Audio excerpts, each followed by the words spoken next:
Ni, sorry na.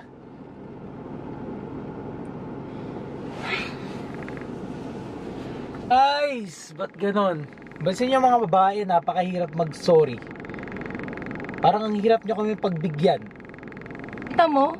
Nagsasorry ka? Di ka naman sincere? Ikaw pa yung galit? Kala mo lang na hindi ako sincere. Kasi minsan sa inyong mga babae, di ba pwedeng isang beses na kami magsasorry? Ba't kailangan luluhod pa kami bago nyo kami patawarin? Eh, yung mahirap sa inyo eh. Kayo kasi mga lalaki, minsan, makapag-sorry lang kayo para matapos na yung issue. Tapos, hindi nyo naman nare-realize kung ano yung ginawa nyo talagang mali. Kasi sa inyong mga babae, porket kasi may ginawa kami mga lalaki, kala nyo, lagi namin uulitin yung mga bagay na yun. Kaya minsan kung ano nasa isip nyo. Pwede bang laging pag nag-sorry, sorry na talaga, kalimutan na, past is past, di ba? Eto na kami ngayon, let's embrace the future. At least, loyal, di ba? Kasi, kayo mga lalaki, pag ulit nyo ng ginagawa, nababurnout din kami. Akala nyo hindi nyo nagagawa, akala nyo hindi nyo nauulit, pero nauulit nyo pa rin, ginagawa nyo pa din. Tapos, magsusorry ka?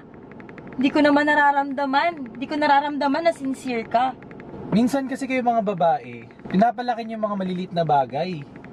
Kaya parang ang hirap-hirap tuloy mag-sorry kapag kami mga lalaki nasaktan na. Gaya kunyari ng pag-update.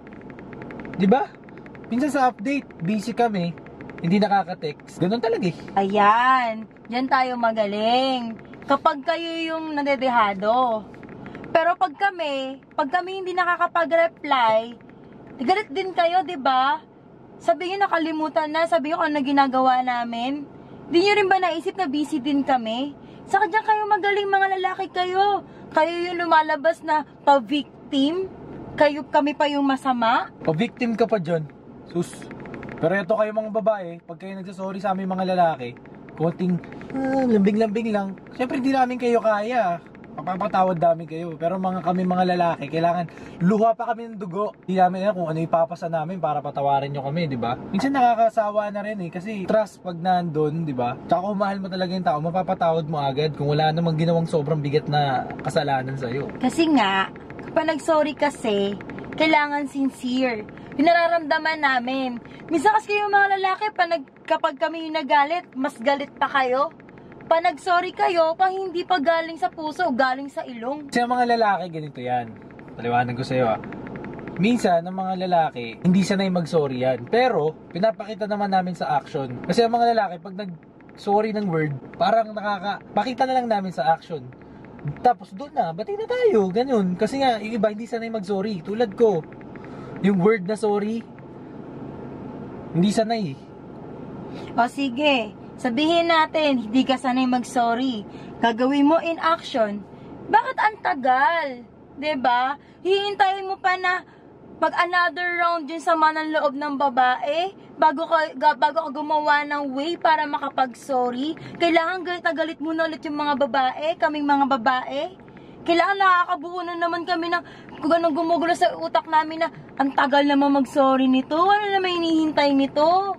'Di ba? Tapos ngayon, pag kami na naman yung galit, sabihin niyo, hirap na naman kayo mag-sorry. Hindi. Eh, mahirap sa inyo mga babae, minsan, overthinking kayo. 'Di ba? Minsan, yung space na kailangan, kasi nag-iinit tayong dalawa, yung nagka-clash tayong dalawa, yung space na needed para lumamig tayong dalawa. Pero minsan kayo mga babae, may tendency kayo na pag di kayo pinansin, las lalo kayong magagalit, manggagalaite, hanggang magpatong-patong na yung galit nyo. Tapos kami mga lalaki, nagpapakachill kami na ayoko magalit para pagbalik ko, bati na tayo. Pero nangyayari, pagbalik ko, warla pa rin para tayo. Parang ganun eh. Yan yung di ko maintindihan sa mga babae minsan. Space. Sige, space. Binigyan kita ng space. Ganong katagal ba gusto mong space? Ha? Isang taon? Isang buwan? Isang linggo?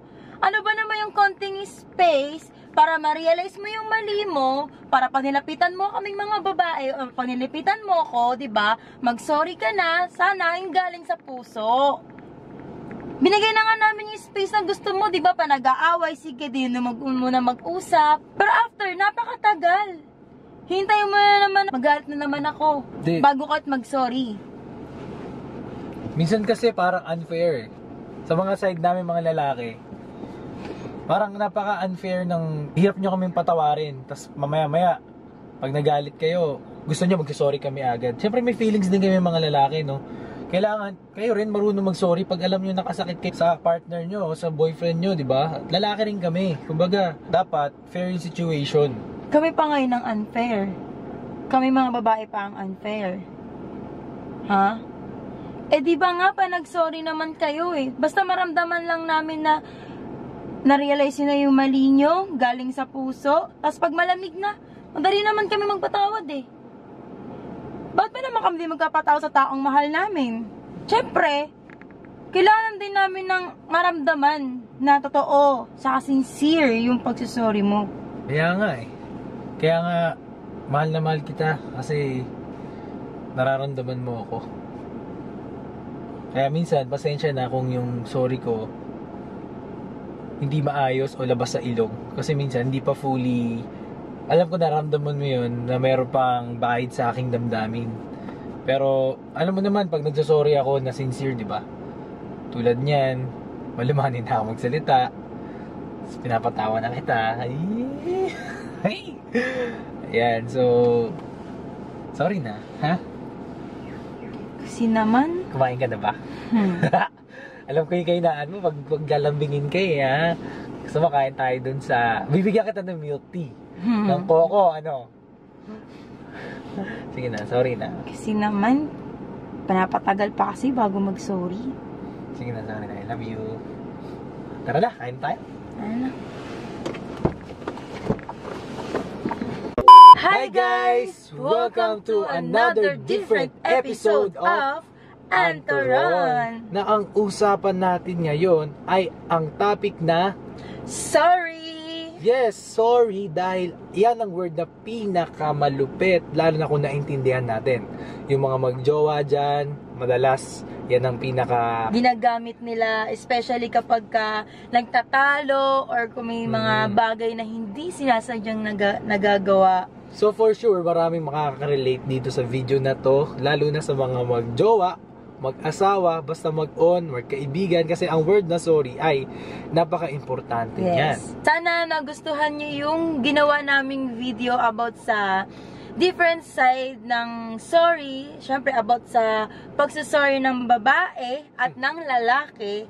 Syempre, sobrang importante ang salitang sorry para lalong na lumalalim yung pagmamahal. Yes, so wala na pride, lalo na pagmahal mo yung tao. Yes, sorry correct. Means sorry. Anyway, sana nagustuhan nyo ang aming bagong video. And don't forget to subscribe and hit the bell button dyan sa YouTube namin. And sa mga hindi pa nakakapanood, manood na kayo. And sa mga hindi pa nagsasubscribe, mag-subscribe na kayo. Dahil marami pa kayong aabangang videos from covers, from pranks, from challenges, from topics, and everything. Maraming salamat po sa inyong lahat, and goodbye! Bye-bye!